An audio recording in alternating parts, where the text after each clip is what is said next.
Oke, terima kasih Cahnia untuk waktu dan kesempatannya. Kami sangat berterima kasih. Jadi pertanyaan yang pertama ini, boleh nggak diceritain tentang latar belakang bisnisnya ini seperti apa?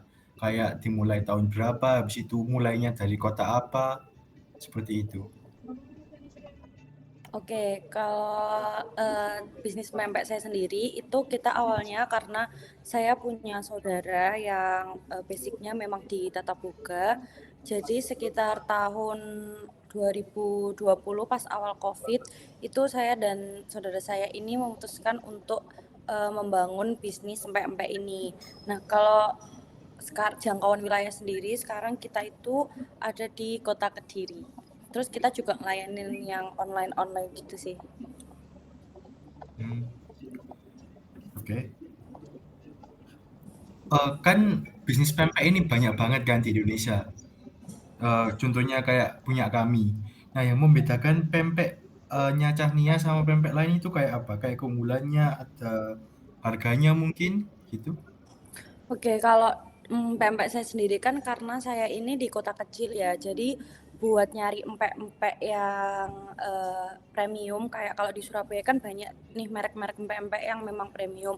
Nah, kalau di kota saya sendiri itu kebetulan jarang ada empek-empek yang memang sudah premium. Jadi banyaknya adalah masih empek-empek yang kaki lima. Nah, di sini perusahaan saya itu hadir jadi empek-empek yang memang kayak lebih bersih, lebih enak dan tempatnya itu lebih nyaman buat kayak dine in gitu. Itu sih Oke, paling. oke. Nah, itu tadi kan disinggung tentang toko online kan. Nah, pertanyaan selanjutnya ini, gimana sih peran media sosial atau platform digital dalam mendukung promosi bisnisnya Cahnia? Seperti itu. Oke. Jadi kalau untuk media sosial sendiri ini sangat membantu ya. Jadi sebenarnya kan basic saya tuh, saya juga udah punya perusahaan lain di bidang F&B. Nah, belajar dari situ, itu saya juga mengaplikasikan, digital marketingnya itu di project pempek saya juga. Karena, selama berjalannya waktu tuh memang yang paling penting sebagai, apa ya, meningkatkan brand awareness itu memang dari media sosial khususnya di Instagram sih kalau di tempat saya. Oke. Kalau boleh tahu ya Cahnia, ini penjualannya lebih ramai yang di online atau yang di offline ya? Sebenarnya kalau penjualan sendiri kita lebih rame yang di, offline, tapi untuk dapat exposure itu sendiri kita memang lebih, apa ya, lebih rame dan lebih aktif tuh di media sosialnya sih. Hmm. Tadi juga disinggung tentang penggunaan Instagram nih. Pertanyaan selanjutnya ini gimana sih strategi digital yang digunakan dari perusahaan Cahni? Seperti live kah atau gimana gitu? Oke, jadi sebenarnya dari perusahaan saya sendiri tuh udah menggunakan, sempat menggunakan beberapa cara ya buat ngelola media sosialnya terutama buat marketing. Kita yang pertama tuh udah pernah, coba penyiaran di radio juga, terus yang kedua kita juga pernah, pakai influencer dan kita juga pernah pakai ads di Instagram. Nah, sejauh ini yang paling, apa ya, yang paling berpengaruh itu di ads Instagram sih, karena memang mungkin dia jangkauannya lebih luas dan karena ads Instagram itu kita juga dapat banyak, feedback di DM gitu sih. Oke, oke. Nah, pertanyaan selanjutnya ini apa sih tantangan dari perusahaan Cahni ya sejak berdiri? Misal marketnya beda dari Palembang kah? Atau malah masyarakatnya yang belum tahu tentang makanan pempek sendiri gitu?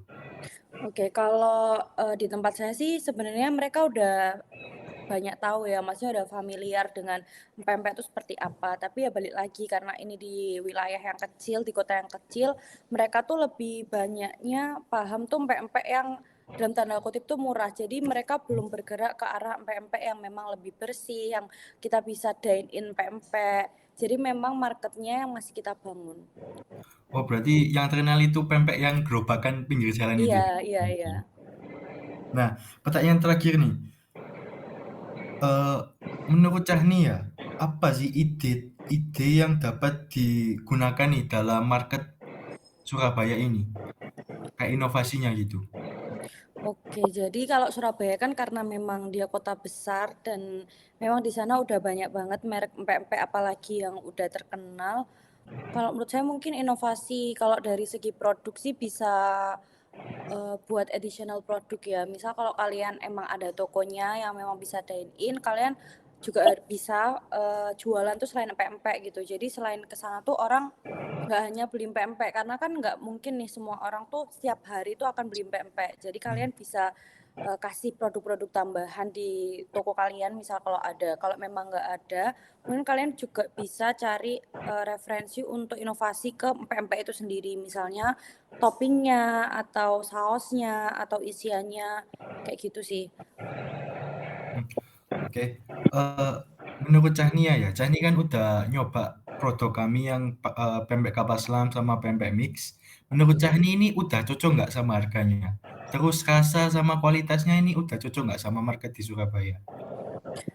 Kalau kalau menurut saya untuk kelompok kalian sendiri, karena memang pasar kalian di Surabaya di mana banyak harga-harga yang lebih mahal, sebenarnya udah cocok sih. Cuman mungkin bisa ditambahi buat inovasinya aja sama pengembangan marketingnya. Karena menurut saya dan beberapa orang yang udah nyoba itu sebenarnya dari segi rasa sudah oke. Oh oke, terima kasih Cahnia. Ada pertanyaan lain, teman-teman? Dari saya udah cukup, Pak. Gak tahu dari Noval, coba mungkin ada tambahan. Cukup. Dari saudara Ikan gimana? Cukup. Oh, cukup. Oke. Ya. Gimana, Katan? Ya, sudah cukup. Ya.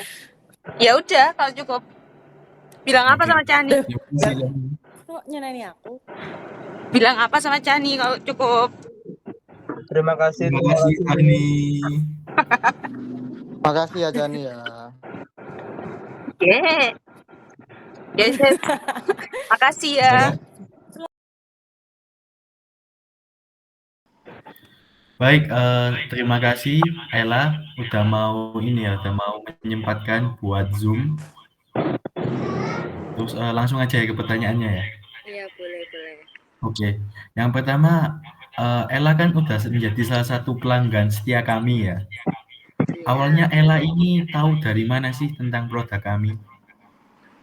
Aku taunya itu awal-awal bazar di CW waktu semester 3 yang EVE itu.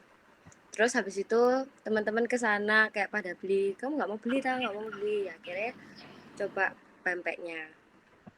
Taunya Oh, dari ini situ. yang semester 3 di CW itu ya? Iya benar, dari situ. Penutupan? Oke. Iya penutupan benar. Nah, terus Ella ini tertarik kenapa? Tertarik. Apakah karena teman atau gimana? Pertama itu kan nggak suka pempek karena pernah beli pempek yang kayak di gerobak gitu, tapi kayak isinya kan kanji gitu kan. Iya. Nah, itu kurang suka. Terus tiba-tiba temen ngajak, akhirnya mau coba. Lah kok pas lihat produknya beda sama pas beli pempek yang di gerobak-gerobak gitu. Terus rasanya beda juga. Gitu. Nah, selama ini Ella kan udah pesen beberapa kali kan, kayak lebih mungkin dari 4 kali juga. Terus pengalaman yang paling menonjol dari Ella itu gimana? Apakah konsistensi rasa atau pelayanan mungkin? Kalau aku dua-duanya juga oke sih.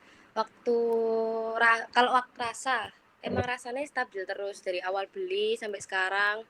Terus cukonya juga mulai yang awalnya yang kayak rada agak pedes, sekarang udah lumayan pedes, itu enak sih.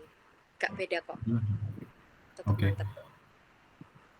Nah, menurut Ella ya, kira-kira target atau strategi marketing kita itu gimana? Ella juga kan udah buka Shopee, terus Instagramnya juga jalan gitu. Kalau menurutku kalian punya Instagram nggak? Harusnya punya ya. Oh punya? Punya. Kalau menurutku coba main di Instagram sama TikTok juga ya, kayak mulai upload biasa, mulai foto produk gitu boleh. Terus dari Instagram juga cari ya ini kompetitor itu juga bisa. Pokoknya rajin-rajin upload aja walaupun kayak followersnya dikit. Terus sama rajin-rajin ikut bazar menurutku. sama collab. Kalau buzzer itu membantu juga nambah-nambahin kayak brand awareness brandnya kalian. Menurutku kayak gitu sih. Oke. Kira-kira kayak Instagram Ads gitu perlu nggak ya buat dipakai? Kalau misalnya butuh ya nggak apa-apa. Kalau mau pakai yang kayak apa namanya selebgram gitu juga boleh, kayak influencer gitu juga boleh sih. Harusnya Oke. kalau ads itu cuma nambahin kayak engagement kayak followers gitu-gitu tok sih. Tapi kalau pengen produk waktu kalian jual kayak gitu lebih baik pakai influencer lah menurutku. Oke. Ella, kami kan punya beberapa inovasi nih. Yang pertama itu frozen food pempek. Iya. Kira-kira kalau Ella terdengar kayak gitu, tertarik nggak sih buat nyobain gitu? Apa lebih suka langsung yang ada produknya gitu, yang udah Hmm, jadi dimasak gitu? kalau aku kalau misalnya di bazar gitu ya langsung lah ya daripada beli frozen. Tapi kalau buat nyimpen jangka panjang ya pakai frozen. Menurutku Oke. keren sih kalau pakai frozen bisa buka Shopee juga. Hmm. Nah, kalian dari situ juga bisa jadi supplier kalau misalnya orang-orang pengen beli pempek kayak jual sendiri gitu, kalian bisa jadi supplier. Jadi ya nggak apa-apa. Lebih baik dijalanin aja sekalian buka Shopee. Biasanya kan Shopee tergantung sih maunya Shopee yang toko atau kalian Shopee Food. Nah, kalau misalnya mau Shopee Food biasanya rada susah sih ngurusnya. Tapi kalau buat toko online Shopee gitu ya dijual aja yang frozen food. Oke, terima kasih Ella. Jadi ada saran nggak sih buat kami gitu, buat berkembangnya gitu? Hmm, kalau aku kan aku juga kadang Instagramku yang bisnis kan juga rada-rada ini sih. Mungkin ya lebih sosial media harus tetap main walaupun kayak jarang-jarang post tetap main juga. Terus usahain satu semester itu ngikut bazar walaupun rugi atau enggak ya setidaknya coba dulu aja. Kalaupun ada inovasi baru kayak jual mau frozen foodnya gitu, ya buka toko online juga kayak Shopee itu tadi lumayan karena kalau misalnya kalian jadi supplier kan pemasukannya lebih gede gitu loh. Kalian tahu kan harga supplier itu bisa naikin harga lebih banyak daripada kayak jual di bazar-bazar gitu. Jadi kalian kan punya dua pemasukan dari bazar jualan yang matang sama yang frozen food. Menurutku kayak gitu sih. Oke. Kalau dari produknya mungkin apakah ada saran atau masukan atau bahkan kritikan? Silakan. Eh, aku produk belum coba semua. Aku belum pernah nyoba pempek yang kapal selam, tapi yang Oke. pempek yang mix enak sih itu. Aku baru kedua kalinya makan pempek ya punya kalian. Terus sisanya Oke. nggak pernah nyoba yang lain. Enak. Loyalitas berarti ya. Ya. Terima Mungkin kasih ya Kak selanjutnya Ella. kita. Oke, terima Oke, kasih Ella. sama-sama.